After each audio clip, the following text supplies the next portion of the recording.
Oke, kita mulai saja untuk sesi pembelajaran tamu ya, di mana pada hari ini kita akan coba sharing atau membahas terkait dengan pengujian produk gitu ya. Pengujian produk baik itu untuk produk manufaktur ya, ataupun produk-produk IoT khususnya komponen dan juga produk-produk smart IoT lainnya gitu ya. Nah, di mana nanti kita akan coba mempelajari terkait metode pengujian produknya. Ada 2 metode yang akan kita bahas atau kita pelajari pada sore hari ini.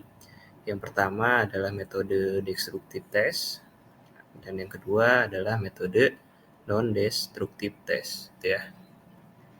Oke, sambil menunggu yang lain mungkin kita mulai ya.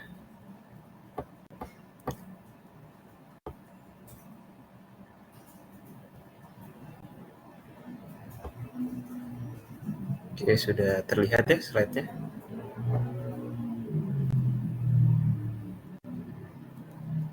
Oke, ini ya.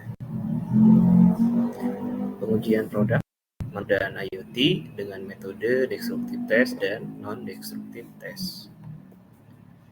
Nah, sebelum kita masuk ke dua jenis pengujian tersebut ya, baik yang destruktif atau non-destruktif ya, kita harus tahu dulu nih, apa itu pengujian produk gitu ya, apakah produknya diuji gitu ya, apa yang diujinya dan sebagainya.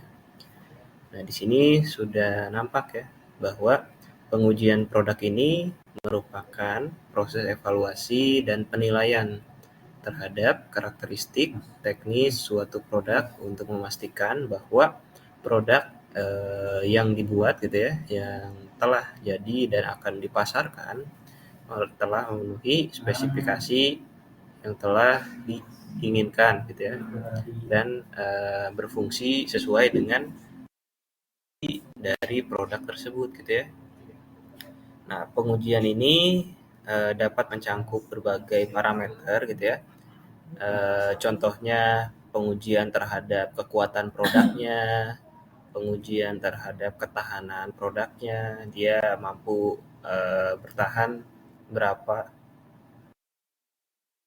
lama gitu ya ketahanannya, kemudian kinerjanya bagaimana, keamanannya, dan juga sampai dengan keandalannya. Nah, pengujian ini dilakukan melalui banyak metodenya gitu ya. Nah, salah satu atau yang sering digunakan untuk pengujian itu adalah metode destruktif gitu ya, atau merusak, dan yang kedua adalah non destruktif atau tidak merusak gitu ya. Nah, tujuannya ya tadi ya, untuk menemukan gitu ya potensi atau apa kekurangan atau apa yang kurang gitu ya dari produk yang telah dibuat sebelum dipasarkan gitu ya. Jadi ada siklus pembuatan produk gitu ya sebelum dipasarkan, harus dipastikan gitu ya sebelum produk tersebut dijual ke masyarakat umum, apakah produknya itu layak atau tidak gitu ya, dari sisi kekuatan, ketahanan sampai dengan keamanannya gitu ya. Nah, ini kenapa kita harus melakukan pengujian produk terlebih dahulu gitu ya. Kalau misalnya kita telah mendesain, merancang produknya itu dengan sedemikian rupa ya, dengan sangat teliti, dengan sangat penuh perhitungan mungkin ya. Nah, walaupun kita mendesain dan membuatnya dengan ketelitian gitu ya, sebelum dipasarkan itu harus tetap gitu ya, produk itu harus diuji terlebih dahulu. Tujuannya itu antara lain yang pertama, untuk memastikan kualitas gitu ya. Jadi dengan dilakukan pengujian, baik itu pengujian secara merusak ataupun tidak merusak gitu ya, nantinya itu perusahaan bisa mengetahui gitu ya, dan memastikan bahwa produk yang telah dibuat gitu ya, telah memenuhi standar kualitas yang telah ditetapkan gitu ya. Biasanya standar kualitasnya ini mengikuti standar internasional atau ISO. Nah, ini juga menjadi poin penting gitu ya, kualitas ini dalam menjaga nama perusahaan dan juga brand awareness daripada produknya gitu ya. Kalau kualitasnya bagus kan pasti akan dikenal gitu ya oleh orang banyak. Contohnya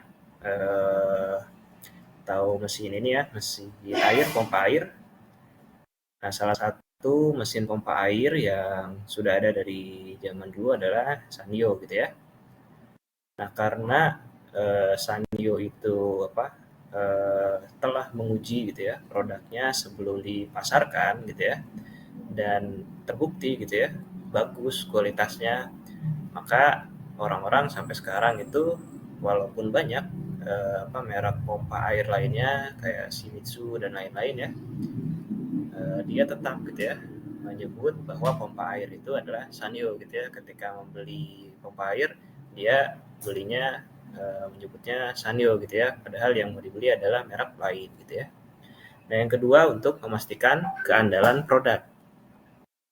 Nah, pengujian produk juga ini diharapkan dapat mendeteksi gitu ya kelemahan-kelemahan atau cacat produk sebelum produk itu dijual ke pasar gitu ya. Sehingga sebelum produk itu dirilis, perusahaan atau sang yang memproduksi bisa mengetahui dan memperbaiki gitu ya kelemahan atau cacat produk yang ada gitu ya, sehingga dapat membantu menghindari kegagalan produk di lapangan. Yang ketiga, terkait dengan keamanan user atau keamanan pengguna. Nah, produk yang diuji itu harus bisa memastikan bahwa yang menggunakannya nanti itu selamat gitu ya dan nyaman tentunya, terutama pada produk-produk manufaktur dan IoT gitu ya, terutama kalau di sini yang IoT nih karena terkoneksi dengan device lainnya dan berpotensi dapat mengganggu keselamatan penggunanya gitu ya. Nah, jangan sampai produk yang sudah kita buat gitu ya, desainnya sudah bagus gitu ya, dari sisi teknologinya canggih gitu ya, menggunakan sistem IoT gitu ya. Tapi ketika digunakan gitu ya, ada satu sisi atau suatu sudut yang tidak terlihat gitu ya. Sehingga ketika tidak sengaja sudut tersebut kita pegang, akhirnya tangan kita akan terluka gitu ya. Kemudian yang keempat, untuk efisiensi operasional. Nah, pengujian produk ini akan membantu meminimalisir resiko kegagalan saat produk digunakan di lapangan, yang nantinya itu bisa menyebabkan downtime gitu ya, kerugian finansial dan juga masalah operasional lainnya. Nah, ketika kita sudah yakin gitu ya membuat suatu produk, desainnya sudah oke, tapi kita tidak melakukan pengujian dan hanya mengandalkan istilahnya keberuntungan gitu ya, setelah kita pasarkan ternyata nggak ada masalah tuh dalam 1-2 bulan gitu ya, tapi di bulan ketiga, keempat dan seterusnya tiba-tiba yang menggunakan produknya itu ada keluhan gitu ya. Misal yang terjadi aja ya ketika kemarin-kemarin sempat viral ya rangka motor Honda ya, ESAP gitu ya. Nah, apakah perlu dipastikan lagi gitu ya sebelum dilakukan penjualan gitu ya ke user atau ke customer, rangka tersebut apakah telah melakukan pengujian gitu ya, telah diuji terlebih dahulu atau tidak gitu ya, sehingga di awal mungkin rasanya akan normal-normal saja gitu ya dipakainya, tapi ketika waktunya sudah lama gitu ya, 1 tahun misalnya, mulai ada kerusakan-kerusakan. Nah, itu yang menyebabkan bisa terhenti gitu ya proses produksi yang sedang berjalan, sehingga dia harus memperbaiki lagi produknya gitu ya. Tapi kalau misalnya dilakukan pengujian produk terlebih dahulu, kita akan tahu sejak dini gitu ya cacat apa yang ada di produknya atau kelemahan apa yang mungkin ada di produk yang akan kita rilis. Yang terakhir adalah kepatuhan terhadap standar. Pada ujungnya adalah terkait dengan regulasi gitu ya. semua perusahaan itu wajib melakukan pengujian produk sebelum produknya itu dirilis ke pasar gitu ya. Dan sudah ada regulasi atau aturannya, harus mengikuti standar internasional. Kayak contohnya ISO, JIS, dan lain-lain. Kalau di Indonesia sendiri SNI ya, gitu ya. Nah, itu terkait dengan pengujian. Selanjutnya kita masuk ke materi intinya tadi ya, ada destruktif dan non-destruktif. Kita akan coba bahas satu-satu yang destruktif test dulu gitu ya. Nah, destruktif test ini disebut juga dengan DT gitu ya. Merupakan metode pengujian yang dilakukan dengan cara merusak atau menghancurkan spesimen uji untuk dapat mengetahui seberapa besar gitu ya kekuatan, kemudian batas maksimal dan karakteristik material yang akan digunakan gitu ya. Nah, tujuannya antara lain untuk memahami bagaimana suatu material gitu ya atau produk akan bereaksi terhadap berbagai kondisi gitu ya, baik itu tegangannya, beban mekanis, suhu, sampai dengan tekanan gitu ya. Nah, hasil dari pengujian ini biasanya dapat didapatkan informasi gitu ya, terkait dengan informasi-informasi pengujiannya seperti kekuatan maksimum, durabilitas, sampai dengan titik patah atau gagal maksimalnya gitu ya. Nah, DT ini jadi pengujian secara merusak ya. Kalau NDT tidak merusak. Nah, ada banyak sekali gitu ya metode atau jenis DT atau destruktif test gitu ya. Salah satunya ada yang dinamakan dengan tensil test gitu ya, atau uji tarik gitu ya. Nah, uji tarik ini masuk ke dalam jenis destruktif test atau pengujian secara merusak karena dia dilakukan dengan menarik gitu ya spesimen uji atau produk atau material dari produk tersebut hingga patah gitu ya, ditarik hingga patah sehingga bisa diketahui gitu ya titik maksimum gitu ya kekuatan tariknya itu berapa gitu ya, titik putus, kemudian modulus elastisitas dan sifat mekanis lainnya. Nah, ini ada salah satu contoh video pengujian destruktif test untuk uji tarik ya, kita coba lihat. Nah, cara pengujiannya seperti ini, teman-teman. Jadi, spesimen yang diujinya adalah spesimen materialnya. Jadi, kalau misal teman-teman ingin membuat contoh rangka motor ya, nah kita tinggal cari gitu ya, rangka motornya ingin menggunakan material apa, kemudian kita gunakan material tersebut menjadi spesimen uji. Kemudian diujilah seperti ini gitu ya, untuk mengetahui kekuatan tarik maksimum, titik putus, modulus elastisitas, dan mekanis lainnya. Nah, dari hasil pengujian ini gitu ya, nantinya itu bentuk laporan dari mesin ujinya itu adalah berupa grafik gitu ya, seperti ini. Dia di waktu pertama gitu ya, di detik pertama dia akan menunjukkan nilai tegangan dan renggangannya berapa gitu ya, sampai dengan maksimal gitu ya, ada di angka berapa gitu ya. Nah, seperti itu. Yang kedua, dalam destruktif test ada juga yang disebut dengan uji tumbukan atau impact test gitu ya.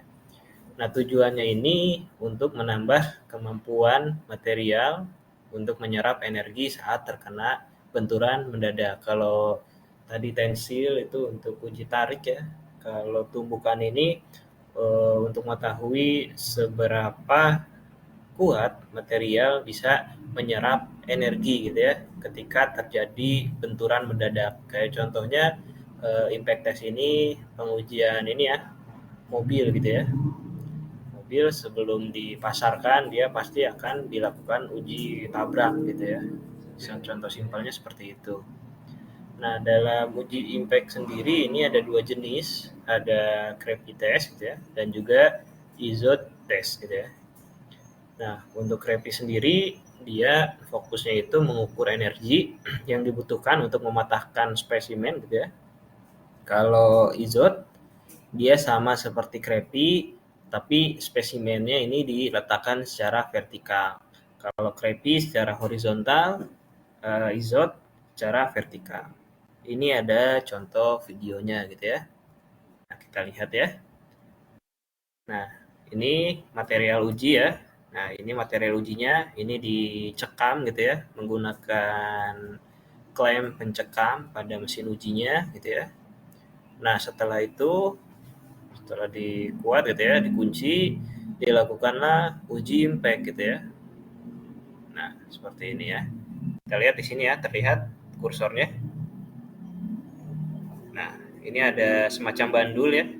Bandul ini akan bergerak gitu ya. Nah, di sini juga terlihat nih sebelah kiri. Ya. Nah, kita lihat. Nah, dia akan bergerak memutar gitu ya, sehingga menghantam spesimen uji gitu ya. Sehingga bisa diketahui gitu ya, dari material tersebut dia akan menyerap energi berapa gitu ya, sehingga bisa hancur gitu ya. Dia hancurnya itu ketika ada energi atau tekanan seberapa besar gitu ya. Nah, ini data-datanya.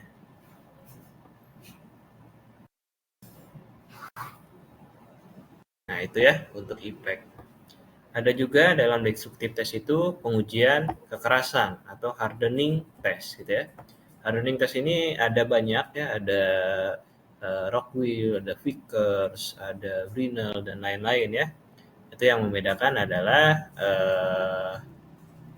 bola ujinya gitu ya, bola penekannya ini yang ini ya. Nah, hardening test atau hardness test gitu ya, ini digunakan untuk mencari tahu nilai dari kemampuan material untuk menahan penetrasi atau goresan gitu ya terhadap benda lain yang lebih keras gitu ya. Nah, biasanya bola uji atau bola penekannya ini adalah material yang memiliki tingkat kekerasan yang paling keras. Biasanya itu bisa berupa baja atau intan gitu ya. Intan kan paling keras gitu ya. Nah, pengujiannya seperti ini. Jadi spesimen ujinya misal logam, plastik gitu ya. Diletakkan di bawah, kemudian dikunci, kemudian eh, penguji gitu ya. Seperti ini dia akan bergerak gitu ya ke arah bawah gitu ya. Nah, ini indennya. Dia ditekan berapa newton gitu ya gayanya. Nah, seperti itu. Jadi dia akan diberikan gaya dulu misalnya 100 Newton. 100 Newton apakah dia ada cekungannya atau tidak gitu ya. Kalau ada coba dinaikkan lagi gitu ya. Jadi 1.500, kalau masih ada naikkan lagi sampai ketika ditekan ke bawah itu dia tidak ada cekungan lagi gitu ya. Nah, seperti itu.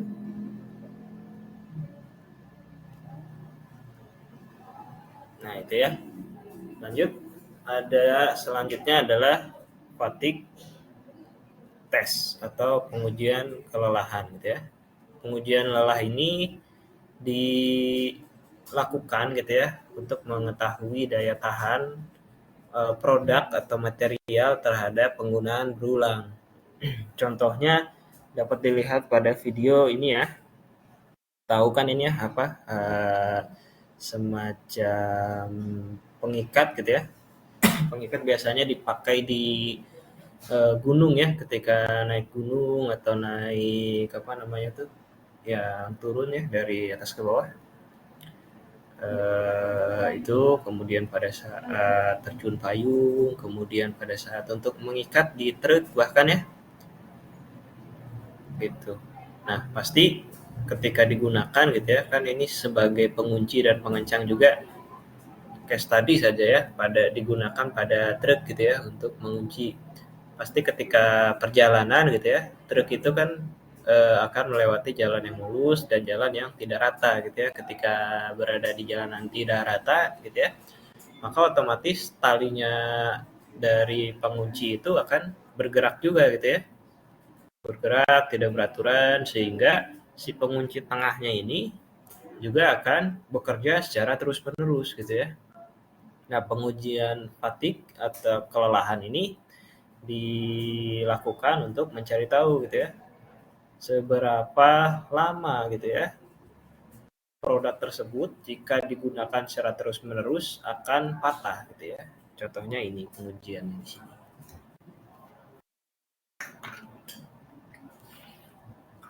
Pengujiannya seperti uji tarik ya kalau kita lihat di sini. Tapi dia fokus menghitungnya komponen kelelahan gitu ya. Itu, nah selain yang tadi 4 ya, ada juga metode pengujian lainnya di destructive test ini.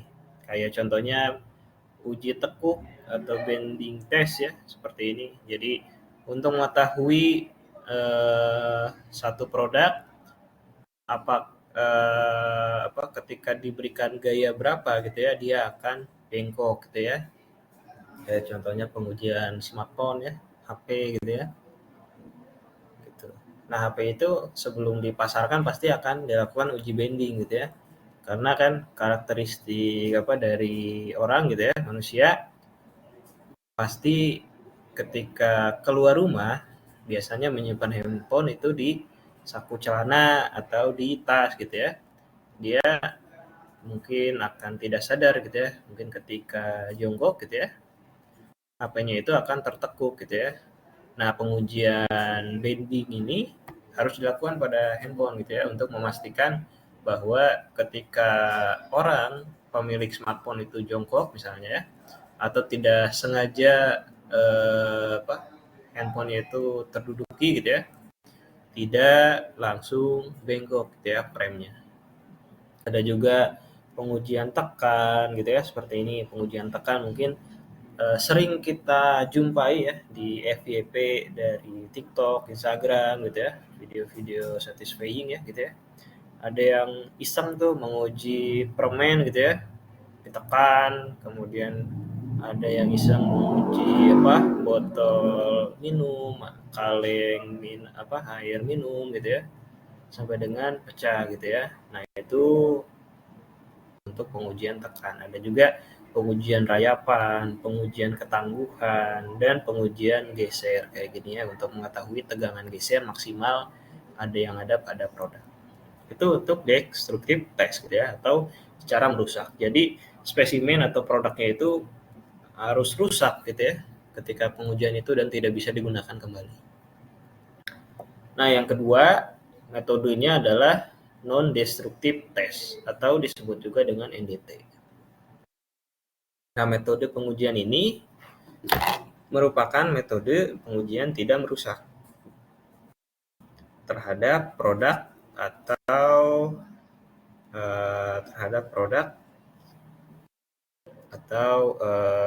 material yang diuji gitu ya.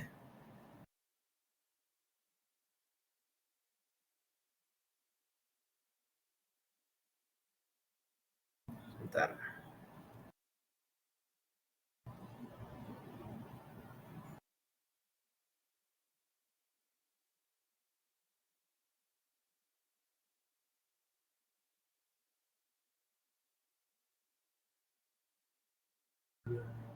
Terhadap material yang diuji gitu ya.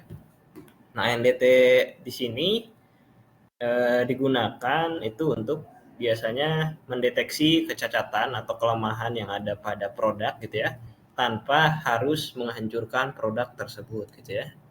Nah, pengujian ini biasanya menggunakan metode-metode seperti contohnya sinar X, ultrasonik, dan yang lain-lain gitu ya. Hanya untuk mengetahui struktur internal atau kualitas produk secara visual. Nah, NDT ini juga berguna untuk memastikan kualitas produk secara massal gitu ya, tanpa perlu mengganti dan memperbaiki produk yang diuji.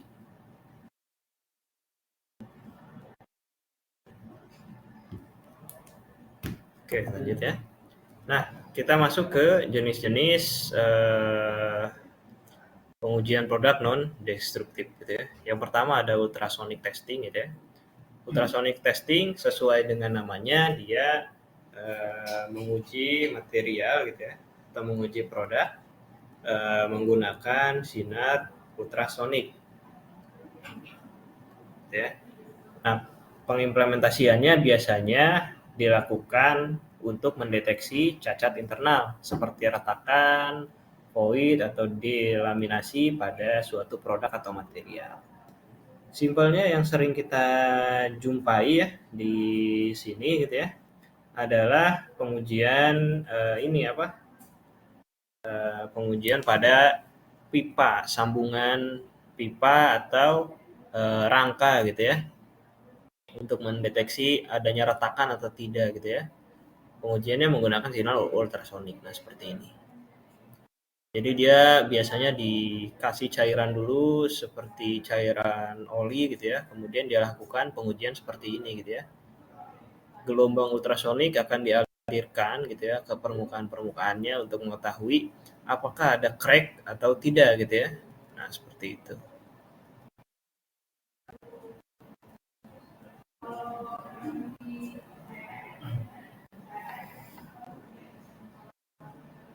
Nah, nanti akan muncul datanya. Jika ada keretakan dia akan memberitahu gitu ya. Yang kedua ada radiografik gitu ya. Radiografik ini kurang lebih sama dengan ultrasonik, tapi dia bentuknya gelombang gitu ya. Kalau tadi ultrasonik untuk mengetahui titik cacat gitu ya. Nah, ini kalau radiografik ini untuk mengetahui retak pada khusus di sambungan gitu ya. Biasanya pada sambungan pengelasan. Nah, biasanya untuk mengetahui hasil lasan gitu ya, terutama pada lasan-lasan pipa migas gitu ya, minyak gitu ya, agar tidak terjadi kebocoran gitu ya, bahkan pipa nuklir gitu ya. Nah, sebelum dia difungsikan gitu ya, dia harus diuji dulu gitu ya, apakah sambungannya itu kuat atau tidak, ada kebocoran atau tidak. Nah, ini bisa menggunakan destructive test dengan radiografik. Nah, seperti ini untuk simulasinya ya, terlihat. Jadi dia akan dialirkan gelombang radiografik gitu ya. Nah, ini fokus kepada sambungan lasannya gitu ya. Nah, bila mana ada kecacatan gitu ya yang tidak terlihat secara visual atau tampak di mata gitu ya, si gelombang radiografik ini akan menginformasikan gitu ya berupa data-data yang muncul di monitor seperti itu. Itu untuk radiografi. Nah, yang lainnya juga ada banyak non-destruktif test ini, ada yang berupa magnetic partikel ya untuk mendeteksi cacat permukaan, untuk mendeteksi liquid penetration, kemudian visual inspection juga yang sering kita lakukan ini adalah visual inspection. Itu dua tadi terkait dengan pengujian produk. Kita sekarang masuk ke case study ya. Case study-nya kira-kira bagaimana sih gitu ya pengujian produk yang dilakukan gitu ya untuk produk-produk manufaktur dan IoT gitu ya. Yang pertama untuk destructive test sendiri. Di sini case study-nya ada pengujian secara merusak atau destruktif gitu ya pada komponen mesin otomotif. Nah, di sini ada latar belakangnya gitu ya. Jadi sebuah produsen otomotif ingin memastikan gitu ya, sebelum produknya ini namanya poros engkol ya, mungkin kalau yang cowok-cowok tahu ya, poros engkol mobil yang mereka gunakan pada produk mobil mereka itu harus mampu bertahan di segala kondisi ekstrim, seperti pada kecepatan tinggi ya di bawah ngebut, kemudian pada tekanan tinggi gitu ya, kemudian pada suhu yang panas gitu ya. Nah, sehingga sebelum poros engkolnya ini digunakan gitu ya, karena ini pasti dibuat ya, karena custom kan ya mobil. Apakah kuat atau tidak gitu ya. Nah, perusahaan ini harus melakukan pengujian, dan pengujian yang cocoknya adalah pengujian dengan metode merusak atau non-destruktif gitu ya. Karena untuk mengetahui kekuatan kan harus diuji ya benar-benar gitu ya. Nah, maka dilakukan pengujian secara destructive test gitu ya. Ada 3 tahapan gitu ya, bahkan ini ada 3 ya pengujian yang dilakukan, ada tensile stress gitu ya untuk mengetahui kekuatan gitu ya poros engkol tersebut gitu ya, ketika ditarik dia akan patah pada kondisi atau pada tegangan berapa gitu ya. Kemudian fatigue ya, karena kan poros engkol ini akan bekerja terus-menerus ya. Ketika dipakai untuk ngebut terutama ya, kecepatan tinggi, dia akan bekerja secara terus-menerus. Nah, dia harus kuat gitu ya. Dan yang terakhir impact gitu ya. Impact ini untuk mengetahui gitu ya, ketahanan si poros engkolnya terhadap benturan gitu ya. Misal terjadi tabrakan ya di jalan itu. Ketika terjadi tabrakan, jangan sampai yang rusak itu mesinnya juga kena gitu ya. Seperti itu. Nah, ini hasilnya gitu ya. Itu tadi pada otomotif. Ada juga pada IoT nih, ada. Pada produk-produk IoT baik itu produknya ataupun komponennya itu sama juga gitu ya. Sebelum dipasarkan gitu ya, pasti akan diuji terlebih dahulu baik itu secara destruktif dan non destruktif. Nah, ini ada case study nih, perangkat kesehatan atau band gitu ya, atau wearable misalnya gitu ya, untuk menghitung detak jantung atau tingkat oksigen gitu ya. Nah, metode pengujiannya setelah dianalisa ini dilakukan 3 pengujian gitu ya. Bahkan ini gabungan antara destruktif dan non destruktif. Destruktifnya dia untuk menguji rangkanya gitu ya, komponen-komponen IoT-nya, casing-nya gitu ya, dia dijatuhkan gitu ya dalam ketinggian tertentu gitu ya. Misalnya dia dijatuhkan pada ketinggian gedung 10 lantai misalnya ya, karena mungkin tinggi gedung yang ada di dunia ini 10 lantai gitu ya. Ketika dijatuhkan, apakah dia akan hancur atau tidak gitu ya. Kalau tidak ya lolos gitu ya.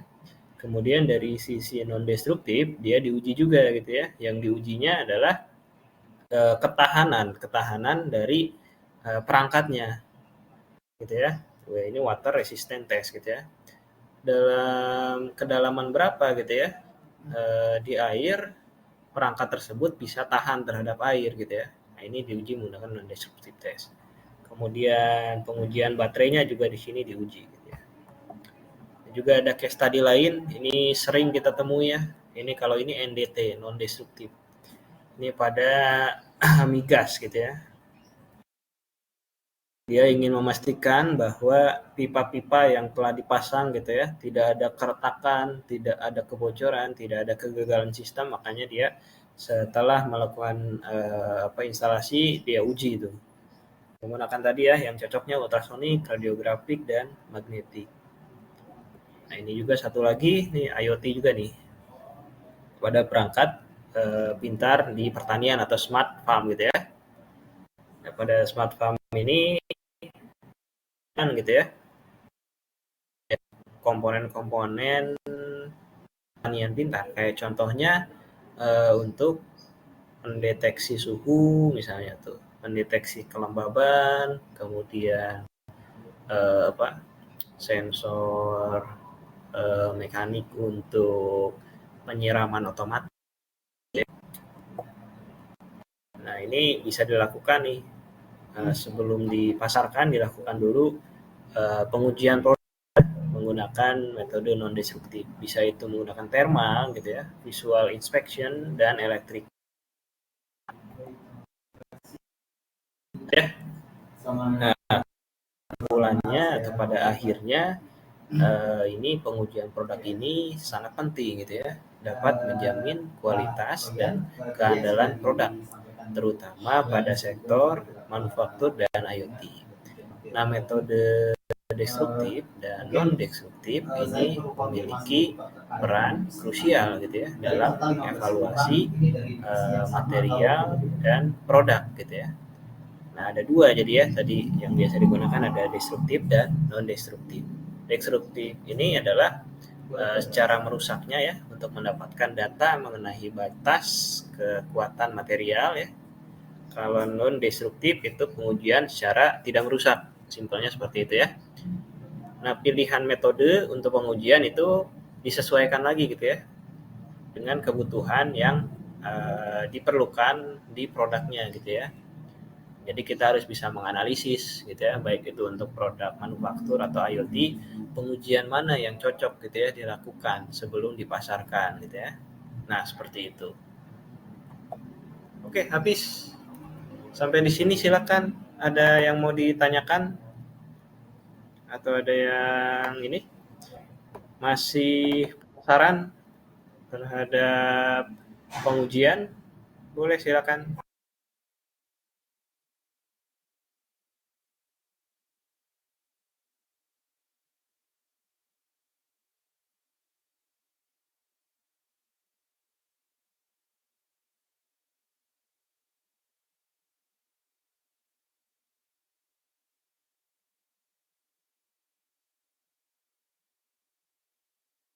Halo, halo.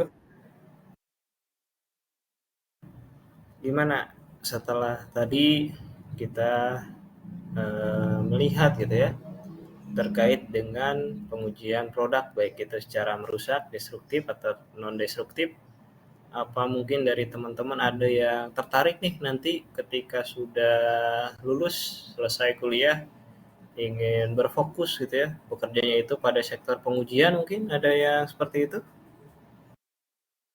Kalau ada yang tertarik boleh diinfo di public chat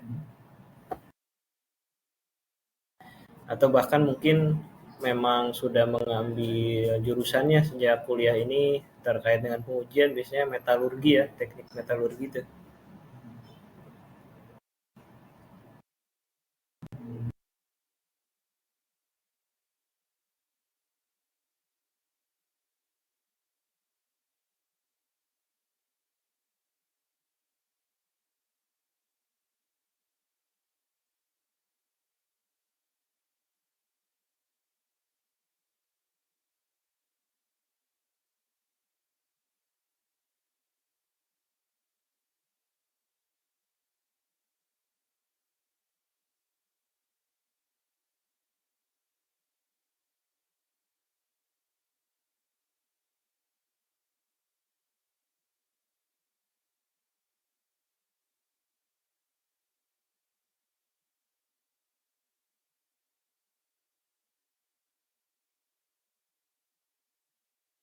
Halo, masih pada hadir ada atau ada yang ketiduran karena tadi terlalu panjang gitu ya? Masih menyimak, oke.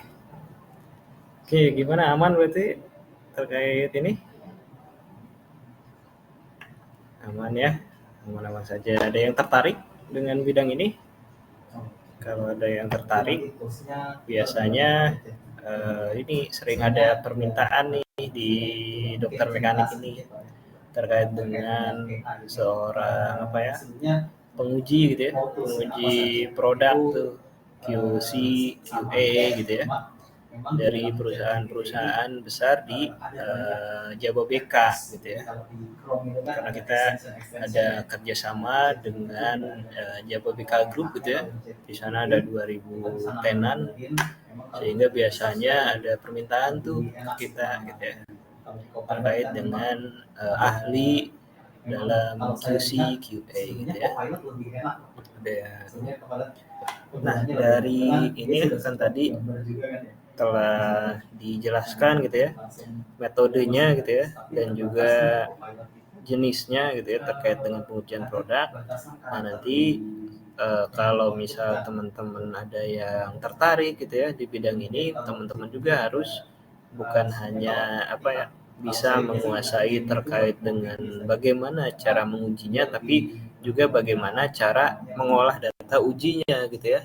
Nah, biasanya cara mengolah datanya itu dengan keilmuan statistika gitu ya. Seperti itu. Jadi selain harus bisa apa tadi mengoperasikan alat uji, dia harus setidaknya punya basic terkait dengan statistika gitu ya untuk mengolah data. Karena pengujian itu nanti tidak hanya dilakukan sekali, tapi dilakukan berkali-kali gitu ya, berkali-kali Sehingga nanti hasil-hasil dari pengujian tersebut akan dibandingkan dan diambil rata-ratanya. Nah, itu yang menjadi hasil akhir nantinya itu. Oke, ada pertanyaan Lukmanul Hakim. Untuk belajar lebih lanjut di mana? Nah, di mananya itu bisa melalui ini ya, buku-buku gitu ya, bisa melalui studi literatur lainnya di jurnal atau di dokter mekanik juga sudah ada course-nya ya. Ada yang non destruktif dan destruktif ya. Dulu disusun oleh Ibu Ayunisa ya. Kalau yang aktivitas DE mungkin ketemu ya dengan Bu Ayu di kelas material teknik gitu ya. Nah, seperti itu. Terkait materinya gimana? Ada yang mau ditanyakan kah? Jadi saran saya kalau ada yang mau fokus gitu ya terhadap bidang pengujian ini, ya silakan mulai dipelajari gitu ya. Baik itu yang destruktif atau non destruktif mulai didalami gitu ya. Mulai dari material, pengetahuan material ini penting banget nih kalau untuk di pengujian gitu ya. Karena kita kan harus tahu gitu ya, misal material yang diujinya adalah ST37 gitu ya, ternyata kita menguji tingkat kekerasannya gitu ya. Nah, kita harus tahu tuh ya kekerasan maksimal dari ST37 itu berapa gitu ya. Dan juga yang lainnya mulai dipelajari gitu ya. Dan prospek kerjanya juga ini ya luas untuk seorang QC atau QA ini gitu ya, penguji gitu ya. Dia bisa bekerja di mana-mana gitu ya, tidak hanya di sektor manufaktur gitu ya, bisa juga di sektor lainnya gitu ya. Seperti itu. Ada pertanyaan lagi kah? Kalau tidak ada mungkin dicukupkan sampai di sini pertemuannya gitu ya. Oke, sambil nunggu pertanyaan mungkin kita belum sesi dokumentasi tadi ya. Silakan mungkin kita sesi